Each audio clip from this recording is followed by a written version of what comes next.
আসসালামু আলাইকুম viewers. Gold গত সপ্তাহে আমরা চমৎকার কিছু মুভ দেখেছি। যারা গোল্ড ট্রেড করেন তারা জানেন এই মার্কেট কতটা ভোলাটিলিটি।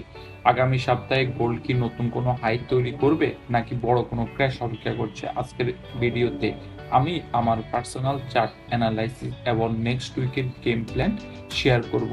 চলেন সরাসরি চার্টে যাই। ওকে, আমি যদি দেখাই, আমরা প্রথমে ওকে হায়ার টাইম ফ্রেম আমরা অ্যানালাইসিস করব। উইকলি থেকে শুরু করতে হবে। যদি আমরা উইকলি চার্ট দেখি, এটা সম্পূর্ণ বুলিশ। ওকে, উইকলি চার্ট সম্পূর্ণ বুলিশ। কারণ হচ্ছে যে গত বছর ফুললি উইকলি চার্ট বুলিশ, আপনারা দেখতেই পাচ্ছেন। ওকে, উইকলি চার্ট বুলিশ। ওকে, আমরা এখন ডেইলি টাইম ফ্রেম দেখব। ডেইলি টাইম ফ্রেমে আমরা ট্রেন্ড, এটা কি আপ ট্রেন্ড নাকি ডাউন ট্রেন্ড নাকি রেঞ্জিং এ আছে, আমরা এটা মার্ক করবো। অবভিয়াসলি উইকলি টাইম ফ্রেমে এটা এখন কারেকশন দিতে, ডেইলি টাইম ফ্রেমে এটা এখন কারেকশন দিতেছে। ওকে, আমি যদি এখানে মার্ক করি, এটা হচ্ছে আমাদের সাপোর্ট জোন। ওকে, যদিও সাপোর্ট জোনটা ডেইলি সাপোর্ট জোন ব্রেক করতে পারে নাই। ওকে, এটা আমাদের ডেইলি ডেইলি সাপোর্ট জোন। ওকে, ডেইলি সাপোর্ট জোন।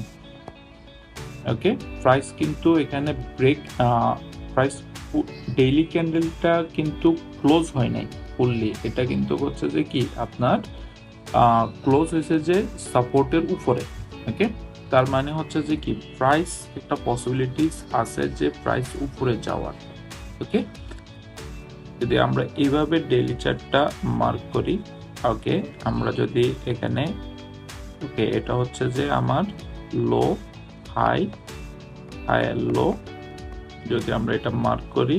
ওকে, এখন কিন্তু প্রাইস কিন্তু এখানে ডাবল টপ হচ্ছে যে ডাবল টপ প্যাটার্ন দিয়েছে। ওকে, প্রাইস এখন এখানে আছে। ওকে, এখন আমরা চলে যাব H4 টাইম ফ্রেমে। H4 টাইম ফ্রেমে আমাদের এখন সাপোর্ট জোন ডেইলি, এটা ঠিক আছে, এটা H4 এর জন্য কাজ করবে। আর আমরা এখন এই যে এটা হচ্ছে আমাদের H4 সাপোর্ট রেজিস্ট্যান্স জোনস। ওকে, H4 রেজিস্ট্যান্স জোনস, ঠিক আছে। এখন আমরা H4 এ যেটা দেখতে পাচ্ছি তা হচ্ছে যে H4 ও কিন্তু এটা কিছুটা বিয়ারিশ মুভমেন্টে আছে। যদি আমি দেখাই আপনাদেরকে, ওকে, এই যে দেখেন লোয়ার লোয়ার হাই ক্রিয়েট করছে। যেমন যদি আমরা দেখাই lower low, lower low, lower high, lower low. এখন এই হাইটা কিন্তু হচ্ছে যে এই হাই থেকেও কিন্তু কি নিচে, মানে এই হাই তো আসে নাই, প্রাইস কিন্তু আবার নিচে চলে গেছে। ওকে, কারেকশন দেওয়ার জন্য। এই যে এটা কিন্তু আমাদের ডেইলি সাপোর্ট জোন। ওকে, ডেইলি সাপোর্ট জোন।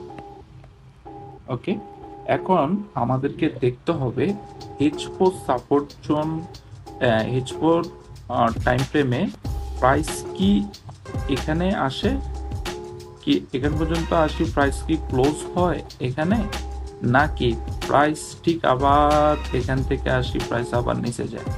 ওকে, আগে এটা বুঝতে হবে। ওকে, আমরা যদি, ওকে, এখন আমরা H1 টাইম ফ্রেম দেখি। H1 টাইম ফ্রেমে, ওকে, H1 টাইম ফ্রেম হচ্ছে যে কি এটা চার্টে এন্ট্রি নেওয়ার ফার্স্ট স্টেপ। ওকে, যদি আমরা দেখি H1 প্রাইস কিন্তু ওই যে সেম এখানে একটা কি head and shoulder, inverted head and shoulder দিয়েছে, যদিও প্রাইস জাস্ট এটা ব্রেক করছে। ওকে, এখন কি প্রাইস এখান থেকে আসে কিনা আমাদেরকে দেখতে হবে আগে এটা। ওকে, এখন দুইটা সিনারিও আপনারা দেখবেন। প্রাইস তো বিয়ারিশ আছেই, আর এটা হচ্ছে যে সাপোর্ট, আজকে কয়দিন থেকে প্রাইস বিয়ারিশে আছে।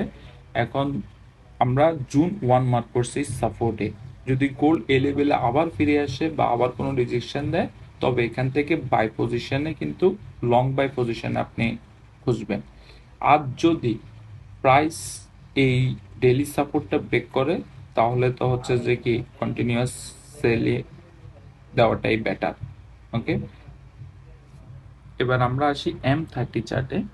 M30 চার্টে আমরা দেখতে পাচ্ছি যে প্রাইস সেম স্মলার টাইম ফ্রেমে আপনার প্রাইস ইনভার্টেড একটা প্যাটার্ন দিয়েছে। ওকে, যদিও এটা জাস্ট শুক্রবারে এই প্যাটার্নটা হয়েছে। এখন আমাদেরকে টার্গেটে রাখতে হবে যে প্রাইস কি আগে এই জুনটা কি ব্রেক করে কিনা। ওকে, প্রাইস কিন্তু এখনো এই জুন পর্যন্ত আসে নাই।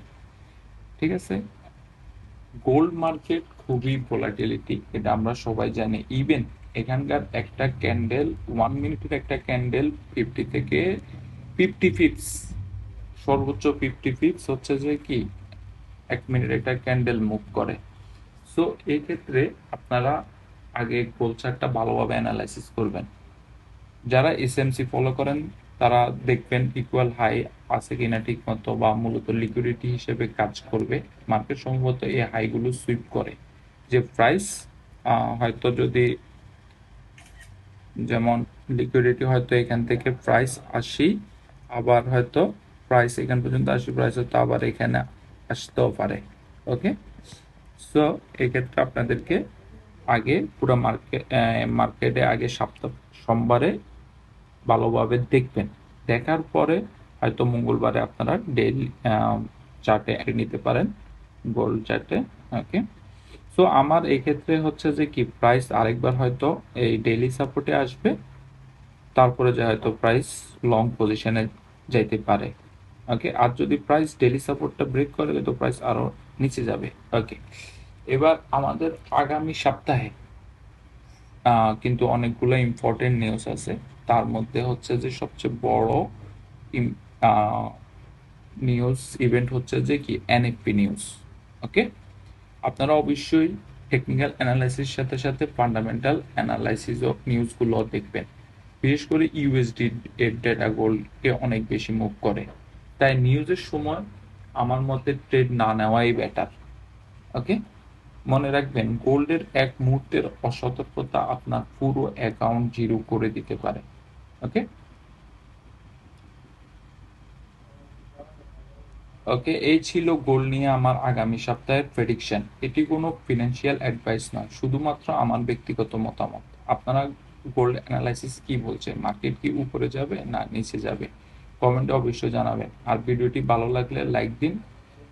ধন্যবাদ সবাইকে, আশা করি আমার অ্যানালাইসিসটা বুঝতে পারছি।